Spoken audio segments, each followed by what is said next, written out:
Hamıya salam, kanalıma və videoma xoş gəldiniz. Mən Elvira. Bugünkü videonun mövzusu dil öyrənmək haqqında 4-5 taktika və mənim öz təcrübələrim və s. olacaq. Videonun başlığından da bunu başa düşmüsünüz deyə düşünürəm. Burada sizin üçün bir neçə qeyd götürmüşəm və nəzərinizə çatdırım ki, bu videoda əsasən öz taktikalarımdan istifadə etdiyim şeylərdən və əsasən ingilis dili üzərində danışacağam. Çünki mən ingilis dilini tamamilə öz başıma öyrənmişəm. Amma hazırda başqa dillərdə öyrənirəm. İnşallah gələcəkdə onlarda da müəyyən bir səviyyəyə çatdıqdan sonra onlar haqqında da video çəkərəm. Deməli, başdan azcıq bilgi verim öz ingilis dilim haqqında. Mən ingilis dilindən kursa falan getməmişəm.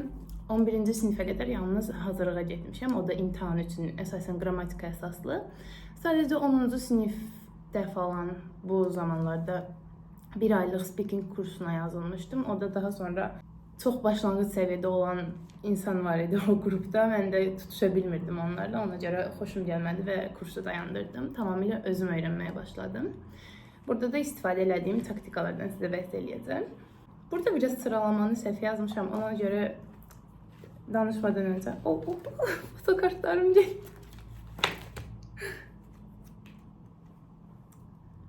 Hər nəysə, mənim diqqət əksiliyi. Aha, burada danışanda sadəcə sıralamanı biraz dəyişdirəcəm. Ən son videonun açıqlamasına və ya yorumlara bir yerə yazarım. Birinci mən başlayacağım lüğət bazasından. Hər nə qədər biz lüğət öyrənməyi sevməsək də, müəllimlər bizə zorla öyrədir falan, belə əzbərlətdirməyə çalışır. Amma mən bəhs elədiyim şey lüğəti əzbərləmək və keçmək deyil, yəni gözü bağlı formada, sözü anlamadan falan. Lüğət bazası bizim üçün ən önəmli şeydir. Çünki buradan misal göstərim. Mən Koreya dilini öyrənirəm hal-hazırda. Kursla falan deyil, özüm öyrənməyə çalışıram.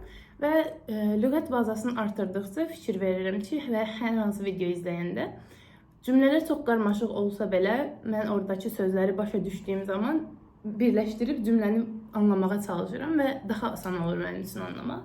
Buna görə lüğət bazasını artırandan sonra sizin anlama qabiliyyətiniz daha da artacaq. Yəni qrammatikanı çox bilməsəz də, cümlə quruluşunu bilməsəz də, sözləri birləşdirərək qarşınızdakı insanın nə deməyə çalışdığını anlayacaqsınız. Və mən ingilis dili üçün istifadə etdiyim çox qəşəng bir kitab var idi. Onu mənə müəllimim aldırmışdı. İmtahan üçün idi əslində. Amma o kitab çox qəşəng idi. Bir dəqiqə hətta göstərim.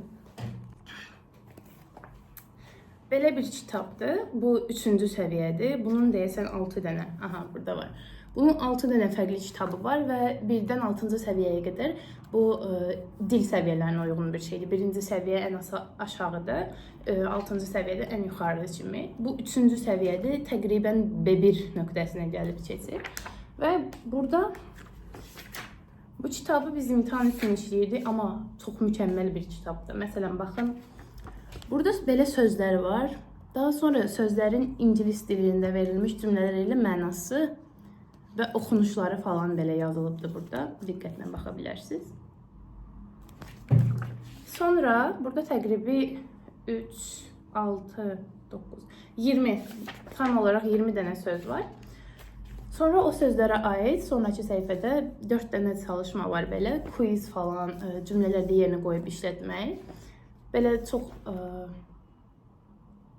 Burada da sinonimlərlə falan, həmin sözlərin sinonimləri ilə bağlı kimi bir şeylər vardı. Bu kitab çox mükəmməl bir kitab idi. Biz bunu bitirmişik. Mən ən son buranı işarə eləmişəm. Kitabın sonudur yəni. Biz bunu bitirmişik imtahana hazırlaşanda. Və bu kitab mənə o qədər kömək olmuşdu ki, yeni sözlər öyrənəndə və biz aşağı səviyyə sözləri bilirik. Məsələn, tanışmaq, görüşmək kimi bir söz var. Bu aşağı səviyyələrdə meet sözüdür. Amma burada mən öyrənmişdim encounter sözünü ilk dəfə. Yəni həyatımda ilk dəfə gördüm. Hətta onun yanındakı şəkil belə mənim dəqiq yadımdadır. Tısbağa şəkli. Tısbağa şəkli var idi. Ha baxın. Bu qədər etkili bir kitabdır bu. Ona görə əgər lüğət bazasını artırmaq istəyirsinizsə, bu kitabı sizə məsləhət görürəm. 1-ci səviyyədən başlaya bilərsiniz, əgər 0 səviyyəsinizsə. Bir də belə bir kitabım var. Bunu mənə universitet müəllimim aldırmışdı. Belə 504. Bu daha çox, amma bu da eyni quruluşdur. Baxın. Burada da belə sözlər var. Daha sonra sözlərin mətndə istifadə olunmuş versiyaları ilə bir mətn var. Sonra da belə testlər, quizlər falan var. Amma bu daha çox akademik English, belə deyək. Yəni IELTS üçün hazırlaşmağa falan daha yaxşıdır. Başlanğıc səviyyə üçün mən bu kitabı məsləhət görürəm sizə. Bunun birin ya da ikisin, yəni sıfırdan başlayırsınızsa birdən başlamağınız daha məqsədə uyğundur. Evet. Amma başqa dillərdə də söz bazasını artırmağınız önəmlidir. Bunu keçdik. İkincisi, dilə məruz qalmaq kimi bir söhbət var. Biz məsələn bir dili öyrənməyə çalışanda kursa gedirik falan, müəllimlə işləyirik, mətnlər işləyirik, lüğəti də öyrənirik, tamam hər şey qaydasında, qrammatikada öyrənirik falan.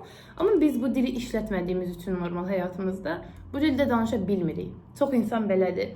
Məsələn, mən rus dilini bilirdim, amma normal həyatımda istifadə etməməyə başladığım müddətdən sonra artıq mən rus dilini demək olar ki, unutmuşam.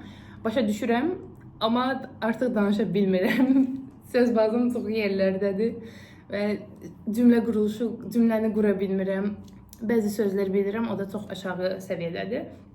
Ona görə sizə məsləhət görürəm ki, həmin dilin ana dili olduğu kanallar falan izləməyiniz və belə necə deyərlər, çox yüksək səviyyədə kanallar demirəm. Normal məsələn YouTube-da vloqlar falan hazırlayan insanlar var.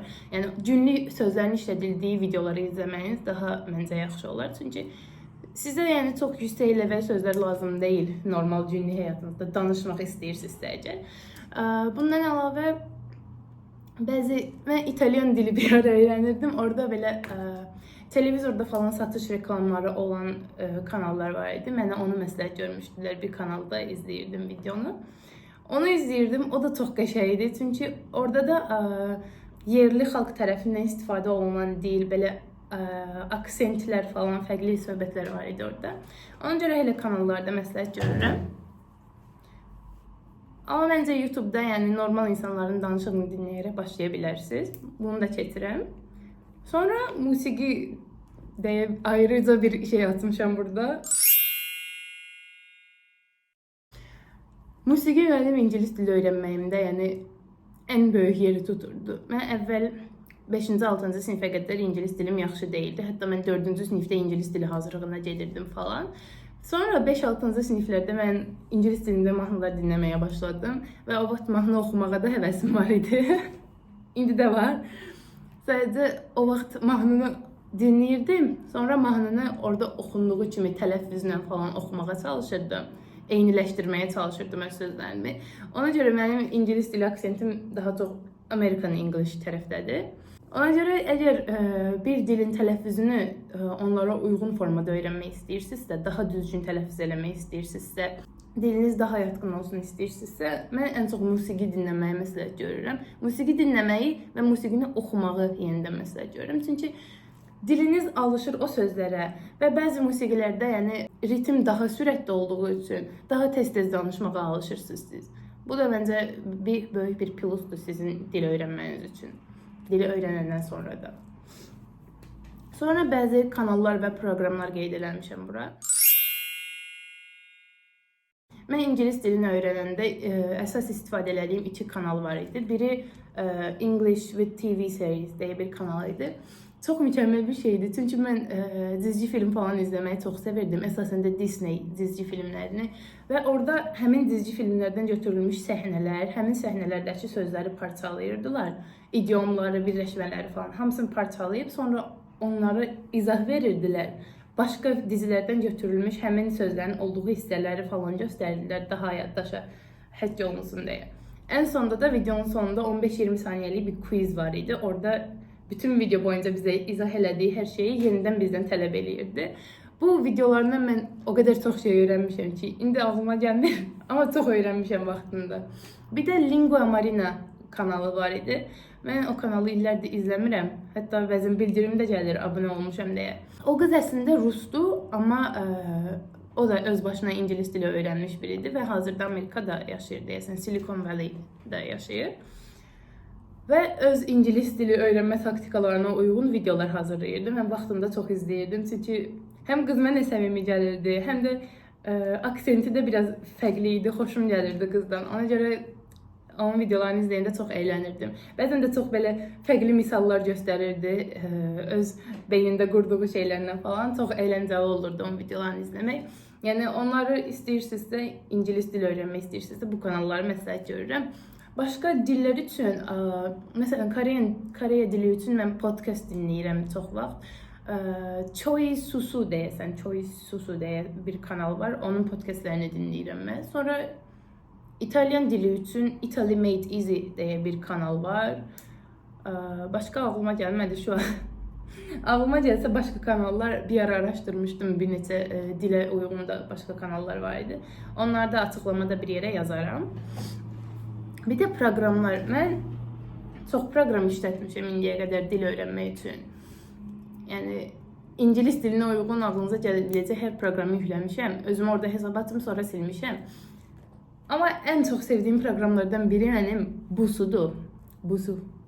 Hazırda da Koreya dilini oradan öyrənirəm mən. Çox mükəmməl bir proqramdır. Hər dərs 3-4 dəqiqə falandır. Yəni maksimum 5 dəqiqə çəkir hər dərs. Və sıfırdan başlayaraq hər şeyi öyrədir. Həm orada tələffüz var, həm yazı tələb eləyir, həm danışıq tələb eləyir. Yəni orada yazılan şeyi tələffüz eləmənizi və mikrofona danışmağınızı istəyir, sizi yoxlamaq üçün. Həm də orada ana dili, həmin dili olan şəxslərlə və ya həmin dili bilən şəxslərlə əlaqə qura bilirsiniz. Mənim bir dənə Koreyan dostum var, mənə çox kömək eləyir son vaxtlarda. Yəni tanımıram, profi şəkildə falan yoxdur orada. Amma çox sağ olsun, yəni çox minnətdaram mən sənə. Bir də lüğət öyrənmək üçün bir proqramlar var idi. Memrise deyə bir proqram var idi. Vaxtında onu işlətmişdim. İndi tam yadımda deyil necə bir proqram idi. Amma əsasən lüğət öyrənmək üçün idi. Bir də Koreya dili lüğəti üçün Poro mu nə? Poro kimi bir şey olmalıdır. Elə bir şey də var. Orada həyatın hər kateqoriyasına aid fərqli sözlər var. O kateqoriyalara girib ona aid sözlərə baxa bilirsiniz. Məsələn, insan həyatı kimi sözlər girəndə xoşbəxtlik, üzüntü falan belə şeylər, bədən haqqında yerlərə gələndə əl, qol, göz falan kimi sözlər gəlirdi. Onu da istifadə eləmişdim, sonra silmişəm. Hazırda amma aktiv olaraq istifadə elədiyim Busu proqramıdır. Sizə də məsləhət görürəm. Çox mükəmməl bir proqramdır. İnşallah gələcəkdə mənə sponsor falan olarlar. Ən sonuncu addım isə ən önəmlisi budur. Yəni bu olmasa heç bir işə yaramayacaq. Davamlılıq, motivasiya, disiplin, artıq özünüzdə necə demək istəyirsinizsə bunu.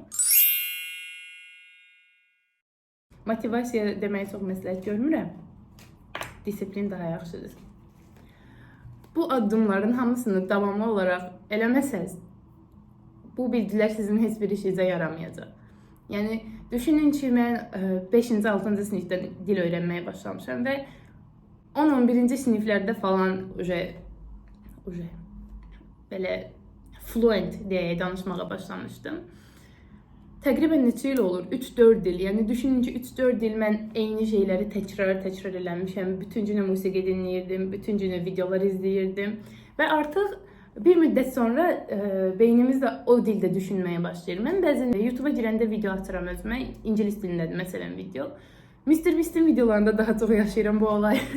Onun videolarında bilirsiniz ki, türkçə dublyaj var. Bəzən avtomatik olaraq türk dublyajı açılır.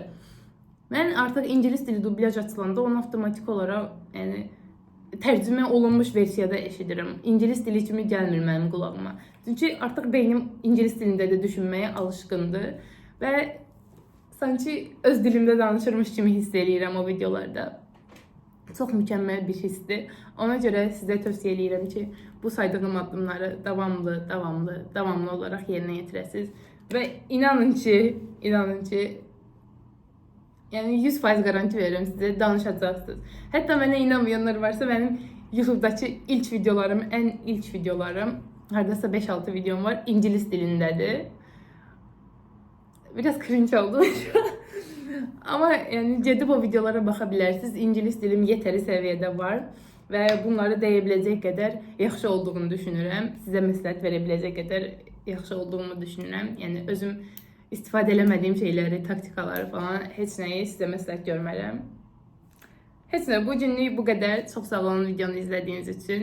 Ümid edirəm ki, bir neçə ay sonra gəlib yenidən bu yorumlara istifadə elədiyinizdə işə yaradığım falan yazıb məni mutlu edərsiniz. Çox sevinərəm belə şeylər yaşansa. Sonraki videoda görüşərik. Özünüzə yaxşı baxın. Sağ olun. Ay Allah, nə qədər danışdım. Qapıda biri durub məni dinləsəydi dəli olduğumu falan düşünər deyə yoruldum danışmaqdan. Yanıma su falan da almamışdı. 15 dəqiqədə durmuşam, belə telefona danışıram yəni. Hər neysə, mən söhbət eləməyi çox sevirəm. Ona görə heç problem deyil, bilirsiniz. Sizi çox sevirəm. Bay bay.